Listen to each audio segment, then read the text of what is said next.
Now available in paperback and e-readers, All About Nikki, A Fabulous First Season. The Fresh Prince of Bel-Air meets Clueless in this absolutely fabulous African-American 1990s teen sitcom. Get all 13 episodes of All About Nikki, The Fabulous First Season in paperback and e-readers today.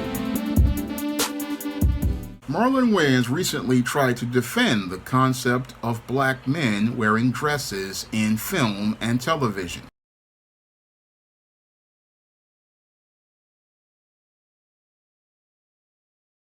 About the black man putting on a dress conversation. You talking to a black man that put on a dress? Mm-hmm. I don't. That conversation to me it's silly because it's a negative thing that is only in black people. We have, for some reason, been programmed to look down on the craziest parts about our experience, that we're supposed to not embrace our past, not embrace our history, not embrace our heroes, not embrace our different levels of comedy, that we have to be this way. When Robin Williams puts on a dress and is Mrs. Doubtfire, he gets nominated for an Oscar, and white people think it's brilliant. His community embraces him. When Dustin Hoffman puts on a dress in Tootsie and he wins an Oscar, he's labeled brilliant. When black people put on dresses, all of a sudden we're labeled by our own people like something negative. And I'm like, we did White Chicks. That's a classic movie. Mm-hmm. It's a classic. I don't care what nobody says. It's a classic. Everyone says it's a classic. That whole thing about, you put on a dress and you selling out, that is not an artist's mindset. When you're an artist, you go out and you create art. Now, according to Marlon Wayans, he believes that black men wearing dresses doesn't have any sort of racial connotation towards the emasculation of black men and is just another form of entertainment. And according to Marlon Wayans, because white male actors like Dustin Hoffman and the late Robin Williams are able to perform in roles like Tootsie and Mrs. Doubtfire and receive Oscar nominations for those roles, he believes that black men are unfairly being targeted as related to the narrative regarding black men in dresses being degrading. Now, Marlon Wayans basically is looking like he's trying to bootlick for his white supremacist paymasters in Hollywood by trying to make this absolutely ridiculous argument. Because the whole concept of black men wearing dresses is not something done for entertainment when you take a critical look at the way black men have been disproportionately presented in dresses on screen. Because when it comes to white male performers like Dustin Hoffman and the late Robin Williams, not to mention the late Jack Lemmon, who also put on a dress for the film Some Like It Hot, we really don't see that many white male performers putting on dresses and dressing up like women the way we see black male performers presented in dresses. Now, back in 2010, when I was writing a column for OnyxLink.com, I wrote a blog called Black Men in Dresses, Entertainment or Emasculation. And when I took a critical look at the disproportionate number of heterosexual black male performers who had to put on a dress, it was quite troubling to me because I could clearly see an agenda being presented in media back then for the last 30 years of entertainment. Because every A-list black performer almost has had to put on a dress at some point in their career. Meanwhile, their white male contemporaries always had the option of choosing if they wanted to take those roles, but it seems like almost every black male performer had to put on a dress in order to get a studio push. Because when I look at what's going on as related to the image of black men, from the 80s until now, I see a disturbing trend of black males being put in dresses, but I don't see that being done to their A-list white male counterparts. And there are other performers who also saw the same thing going on, such as comedians Dave Chappelle and Eddie Griffin and Cat Williams. And when they saw this going on, they saw that this really wasn't a joke, and this was not about comedy. No, when you have multiple black males over a period of time being made to put on a dress before they can take that rise to stardom, it's clear that there's a humiliation ritual being presented here in order to strip that black man of his manhood and his masculinity and be able to say that these white people have power over that black man's manhood and masculinity, because in order to work in Hollywood, he has to put on this dress and be humiliated in order to get the choice roles in the entertainment industry. And what they're doing here is stripping that black man of his intangibles of manhood, such as his dignity, his self-respect, and his self-worth, all to get some money from Hollywood. And that's too high a price, as I see it, to work in the entertainment industry. I mean, the critical question I want to ask Marlon Wayans is, why is it so many black men have to put on dresses disproportionately compared to their white male counterparts? I mean, we never see guys like Richard Gere or other top guys like the late Luke Perry or Jason Priestley in dresses, nor do we see guys like George Clooney or other guys who played roles like James Bond in dresses. No, those men's masculinity is protected by the system of the media arm of white supremacy, because they want to elevate the status of those white men. They want to preserve white male masculinity as the ideal, but when it comes to the black man's masculinity, they want to degrade the black man, and they want to degrade the black man in order to feel a sense of power over him. And they want to say that they can leverage that black man's masculinity and his dignity, all if he wants to be a part of their entertainment industry. This is the covert contract that many black male performers go out here and sign up, and some even sign up even further as related to possible male relationships behind the scenes that are secret. I mean, a lot goes on as related to Hollywood, and Marlon Wayans he's really just being disingenuous when he says, oh, this is just all about entertainment. No, this is not about entertainment. Like Professor Black Truth says, this is all about mind control, and what they want to do is put it in your mind that black manhood and masculinity is not something that needs to be respected or regarded.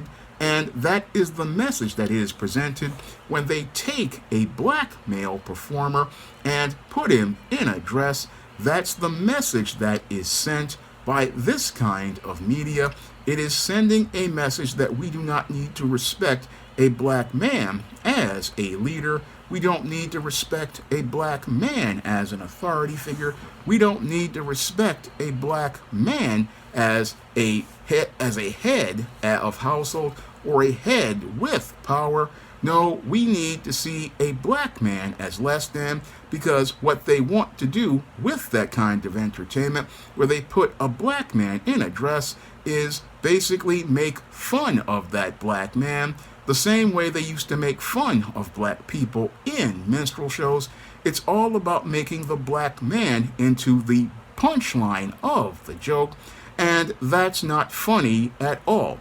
Now, I myself am a comedy writer, and I've written comedies like All About Nikki, The Fabulous First Season, and I put a lot of humor in my Esteem series books, but I understand about masculinity and femininity, and I can get a laugh without ever degrading a black man by putting him in a dress, humiliating him and emasculating him, stripping him of his dignity as a man, stripping him of his manhood and the role that God gave him, stripping him of his humanity, because that's what they do when they put a black man in a dress in this media.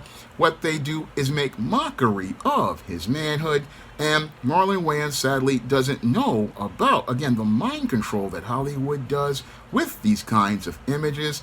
These kinds of images that you watch over 30 years are conditioned to teach you not to respect a black man for being a man, not respect a black man's masculinity, and to make it look like this black man is soft and malleable, that he can be broken into submission.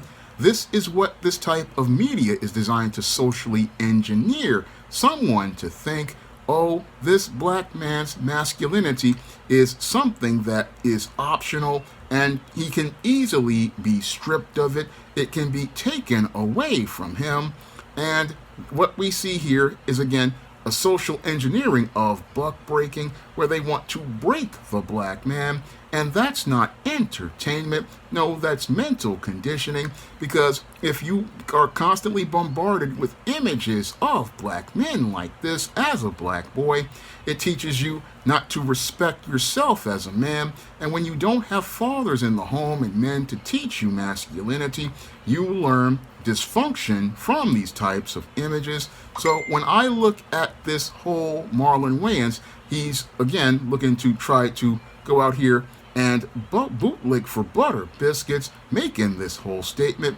But this whole statement, it shows me how compromised he is by Hollywood and white supremacy. And he's compromised by Hollywood and white supremacy to go out here and try to sell black men on this narrative that this is just done for laughs. No, you have to think about what they're laughing about, because either people are laughing with you or they're laughing at you. That's a cruel thing that I learned from being bullied in junior high school and high school. And there's a big difference. When people laugh with you, they're laughing about a situation. But when they're laughing at you, they are showing their contempt for you. And whenever you have individuals who see a black man in a dress, they're laughing at that black man, and they're laughing at that black man because they have no respect for him, no regard for him, no appreciation of him as a man, and they are expressing their contempt for that man because they don't see him as a human being they need to regard. And that's why we have to push back against these anti-black man narratives, because these anti-black man narratives are designed to humiliate and demasculate black men, made to make people mock and disregard us as men, not see us as human beings, not see us in the role that God gave us as heads and stewards, and not see us in the way that God made us to be as men.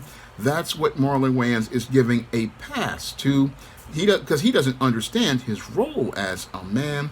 And he's thinking, oh, Robin Williams and Dustin Hoffman got awards. Yeah, white supremacy will reward people for those kind of things because they're laughing in that situation with Robin Williams and Dustin Hoffman and the late Jack Lemmon in Some Like It Hot. But when it comes to the black man, mainstream media, Hollywood's media arm of white supremacy, they get their jollies from humiliating and degrading black people. They get their jollies from making mockery of black people. And for them, putting a black man in a dress is their passive way of saying, oh, we're just making fun of the black man in a dress. But aggressively, they're making fun of the black man's masculinity and manhood by saying that he is less than. And when it comes to the black woman, they're also making mockery of her, because what they are saying is an old thing that was a part of the days of slavery by saying that the black woman is just like a black man and saying that the black woman is masculine. That's the other component of black men wearing dresses.